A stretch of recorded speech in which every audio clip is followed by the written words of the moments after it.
The Assassin.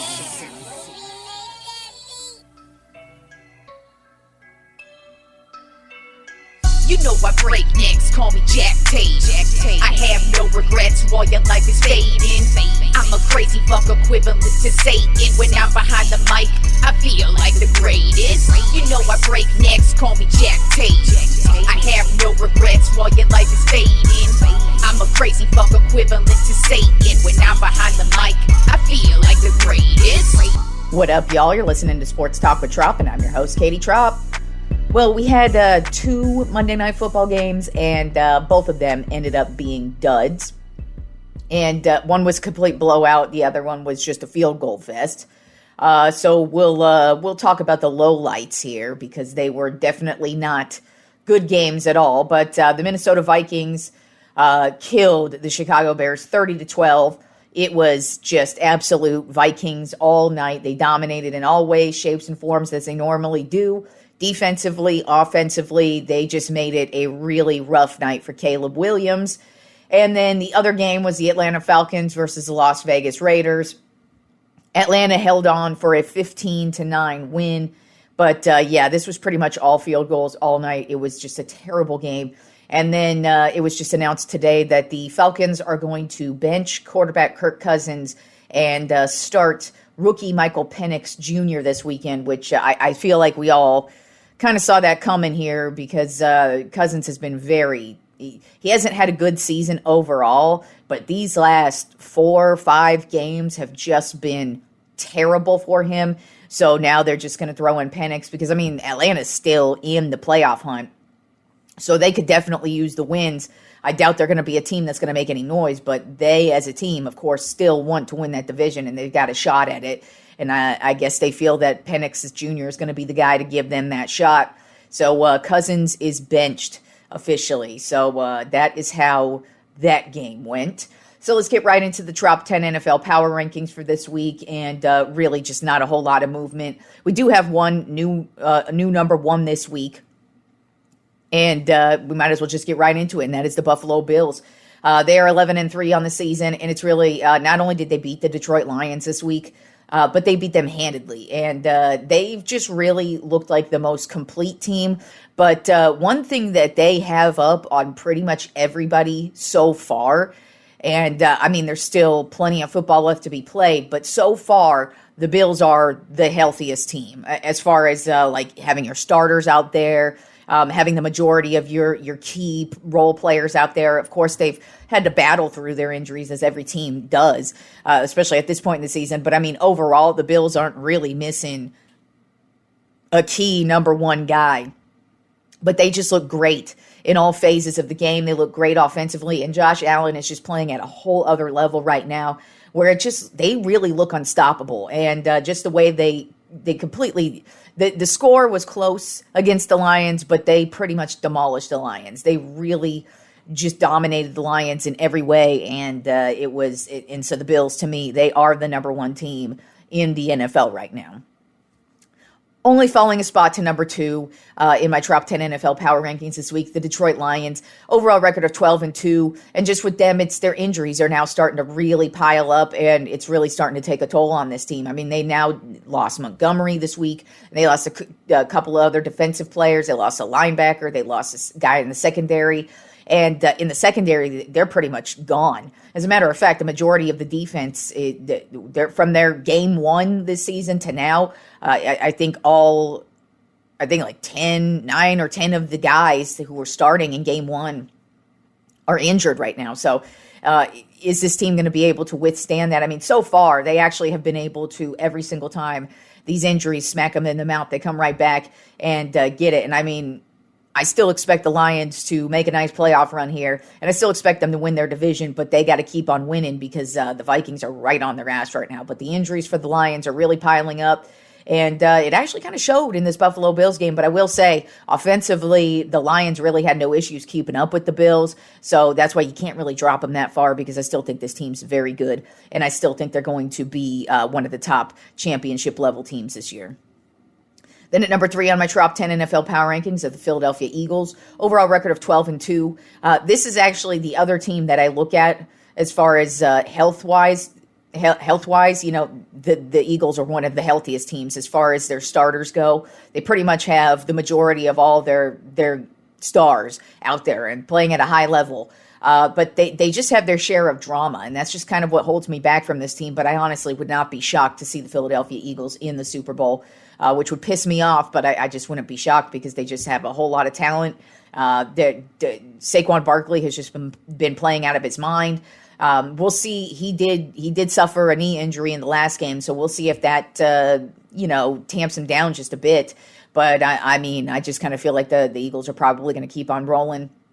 And that's another team that the Lions have to look out for. The Lions have been rolling all season long. They've been the number one seed, but you've got Philly right up on their ass for the number one spot. But then you also have the Vikings, and I might as well talk about number 4 on my Tropp 10 NFL Power Rankings. That is the Minnesota Vikings. Overall record of 12-2. And this is another consistent team, but also healthy. All their top guys are out there. And their offense is just on fire. I mean, we talk about their defense a lot, but offensively, they are really good. And I actually kind of look at the Vikings as a sleeper team. I mean, yeah, they're 12-2, but nobody is really taking them seriously. But I kind of feel like once we hit the playoffs, this could be a team that we see in the NFC Championship game just because a lot of people are overlooking them. But they have so much firepower on offense. Even if you double team Jefferson, you still have Aaron Jones in the backfield. You still have Hockenson at tight end. You still have Addison at wide receiver. So there's a ton of weapons out there even beyond Jefferson. And then defensively, there's just zero questions with them on defense. So I feel like the Vikings could actually be a sleeper team because I feel like most people are going to be counting them out as soon as the playoffs begin. But I personally would not be shocked to see them at least make the Super Bowl simply because they just have a lot of talent and they're healthy. Then at number 5 on my Tropp 10 NFL Power Rankings of the Kansas City Chiefs, overall record of 13-1. They just keep getting more and more lucky each and every week. They did beat the Cleveland Browns, had the lead the whole way, but I mean, offensively, they are very, very ineffective. They're able to get it going, but and they're able to get the win simply because everybody shits the bed against them. But Patrick Mahomes was running for his life against the Cleveland Browns defense. The Browns defense just had him on his ass. I mean, they even injured him. Looks like he's going to be playing this week. But I mean, even so, is he going to be effective? Because this offensive line is just not doing him any favors. And just his receivers keep dropping passes, and this offense is just very, very stagnant. The defense actually starting to break down as well. The secondary is not what they started out as during at the beginning of the season. But, overall, they're still 13-1. They're still the number one seed. But we'll see what they've got, especially with this Mahomes injury, if it happens to slow them down a bit. Then at number 6 on my Tropp 10 NFL Power Rankings of the Green Bay Packers, overall record of 10-4. This team is really dominating the line on the offensive line and the defensive line. This is a strong, tough, stout team. They are really good, and they actually are just getting better and stronger each and every week. They are also getting more healthy every single week. Jordan Love has kind of cut down on the stupid mistakes as of late. Their ground attack is one of the best in the league. Josh Jacobs, he's I believe 3 or 4 in rushing right now. So he's very consistent, especially once they hit the red zone. And defensively, they are ball hawks, and they are, like I said, they are dominating the line. And when you see a team dominating the line, that means they are probably going to win that game. And that's just what the Packers are doing. They are just dominating everybody they play. And it's going to be very interesting to see what happens come playoff time.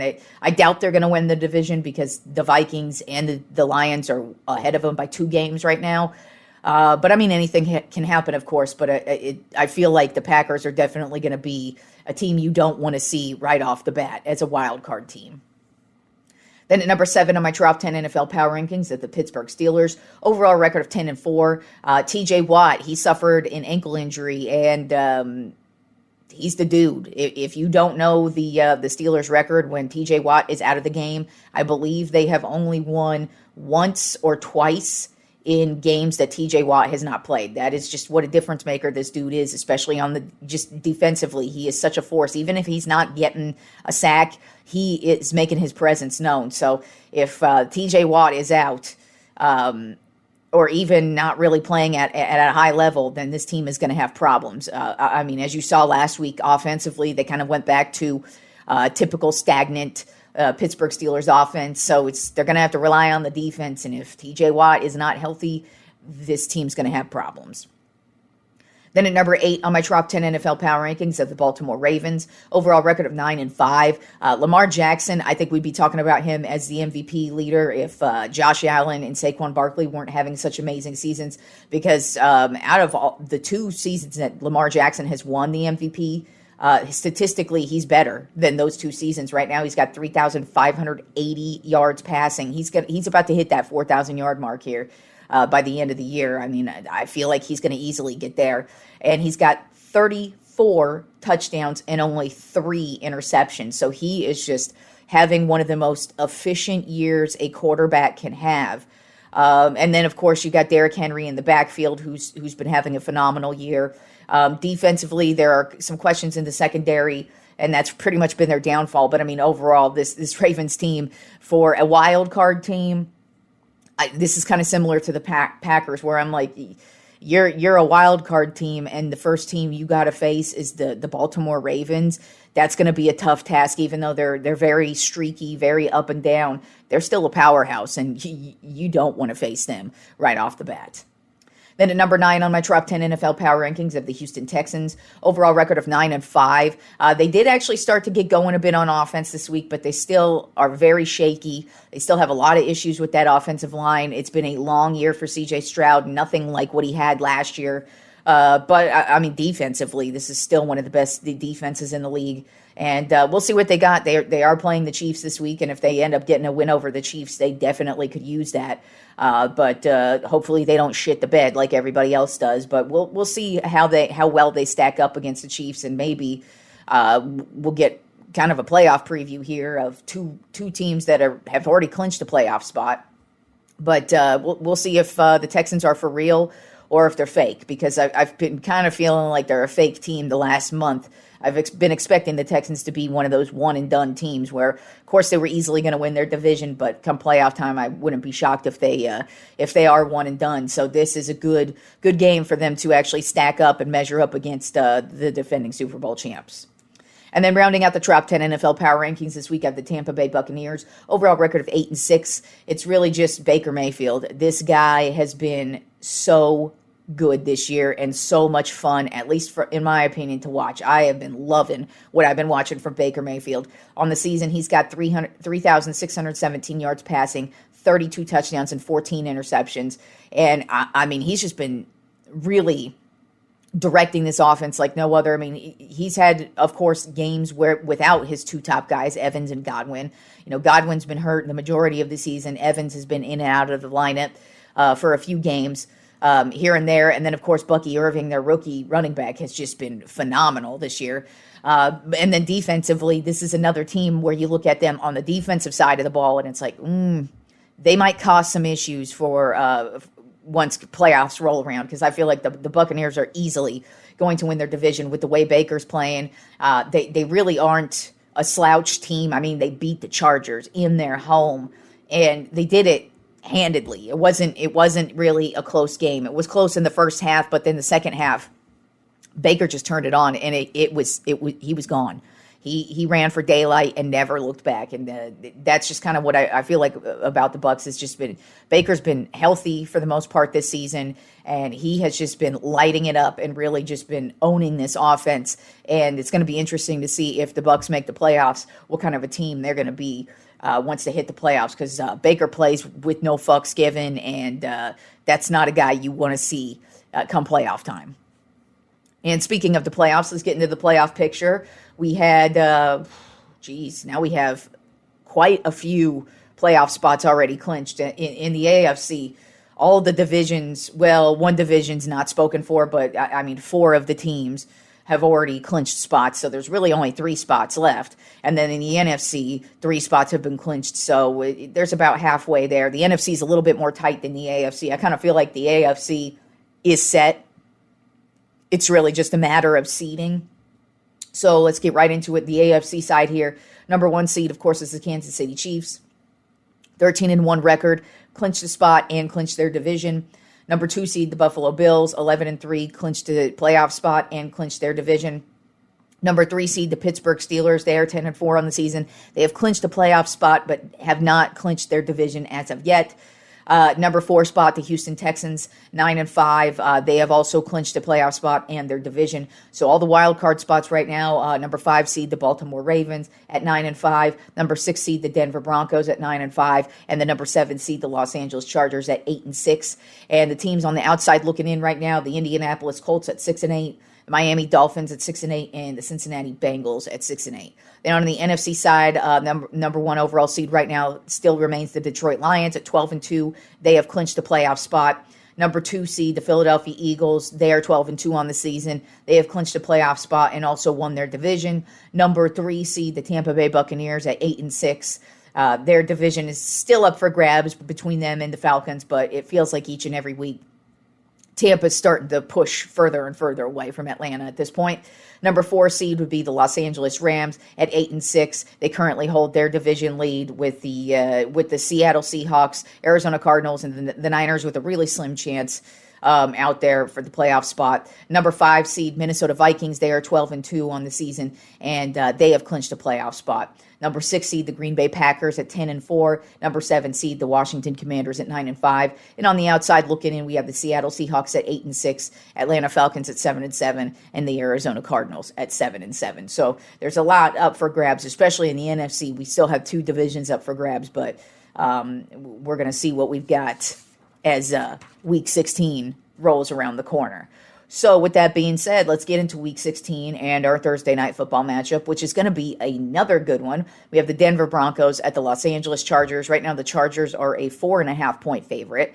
And, the Chargers are on a 2-game losing streak right now, and the Denver Broncos are one of the hottest teams. Defensively, both of these teams are really good, but Denver on the defensive side of the ball, they are just stout, and they're really getting the job done. The Chargers really is the same thing. Their defense is playing great as well, and it really has kept them in games and has actually been the reason why they've won a few games along the way here. But on the offensive side of the ball, Denver's really young. Denver's got a lot of issues. But the Chargers, they have Herbert, who, of course, is playing well. It's just his receivers are not as reliable. There's a lot of drop passes that are happening. And ever since J.K. Dobbins went down, the ground attack has been here and there at times. But since the Chargers are on a 2-game losing streak, this is a division matchup. I feel like the Chargers are going to come in ready to win, and they really do need a win. They're barely hanging on to that last wild card spot, so they not only need to beat their division rival, Denver Broncos, just to beat the division rival, but they also really need this to hang on to the playoffs. And this also has playoff implications between both of the teams, just simply because right now the Broncos are the 6 seed, Chargers are the 7 seed. It may or may not make a difference really in that light where you're seated, but that's really what's at play here. But I do expect it to be a close game, probably come down to a final drive, a last game winning field goal, something of that nature. And I have the Chargers winning this one 24-21. All right, y'all, enjoy the rest of the week of sports, and I will talk to you on Friday.